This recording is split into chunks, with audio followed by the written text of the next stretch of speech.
Sel elektrolisis adalah perangkat yang digunakan untuk memaksa terjadinya reaksi redoks non-spontan dengan menerapkan arus listrik eksternal. Reaksi yang terjadi dalam sel elektrolisis tidak terjadi secara spontan, berbeda dengan sel volta, sehingga membutuhkan energi dari luar. Energi listrik yang diberikan ini digunakan untuk memecah senyawa kimia menjadi komponen-komponennya. Adapun tujuan praktikum sebagai berikut. Yang pertama, menganalisis faktor-faktor yang mempengaruhi sel elektrolisis. 2. Menganalisis pengaruh suhu dan tegangan pada praktikum. 3. Mengidentifikasi perubahan massa elektroda. 4. Mengidentifikasi pengaruh suhu larutan elektrolit terhadap delta S, delta G, dan delta H. 5. Mengidentifikasi bagaimana delta H atau entalpi, delta G atau energi bebas Gibbs, dan delta S atau entropi mempengaruhi jalannya reaksi elektrolisis.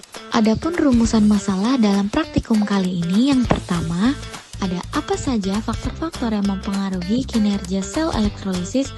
2. Bagaimana pengaruh suhu dan tegangan terhadap proses elektrolisis. 3. Bagaimana perubahan massa elektroda yang terjadi selama elektrolisis. 4. Bagaimana suhu larutan elektrolit mempengaruhi perubahan entropi, energi bebas Gibbs, dan entalpi. 5. Bagaimana hubungan antara entalpi, energi bebas Gibbs, dan entropi dengan jalannya reaksi elektrolisis. Adapun hipotesis dalam praktikum kali ini, yang pertama, faktor-faktor seperti suhu, jenis elektrolit, konsentrasi larutan, dan tegangan listrik mempengaruhi efisiensi dan jalannya reaksi dalam sel elektrolisis. 2. Peningkatan suhu dan tegangan cenderung mempercepat reaksi elektrolisis, tetapi juga dapat mempengaruhi kestabilan produk yang dihasilkan. 3. Perubahan massa elektroda selama elektrolisis terjadi akibat reaksi oksidasi dan reduksi pada permukaan elektroda. 4. Peningkatan suhu larutan elektrolit akan mempengaruhi nilai delta S, delta G, dan delta H sesuai dengan prinsip termodinamika. 5. Jalannya reaksi elektrolisis dipengaruhi oleh hubungan antara delta S, delta G, dan delta H, di mana reaksi spontan terjadi jika dan meningkat. Alat dan bahan yang diperlukan untuk praktikum sel elektrolisis, yang pertama ada catu daya, kabel 4 buah, gelas ukur, gelas beker, pembakar spiritus, ada statif, Bose head, ring, lalu ada pipet, neraca digital, multimeter digital, lalu ada termometer, baskom, kaleng, kaki 3, korek api, dan timer. Lalu untuk bahannya ada larutan CuSO4, elektroda Cu dan Zn, ada es batu.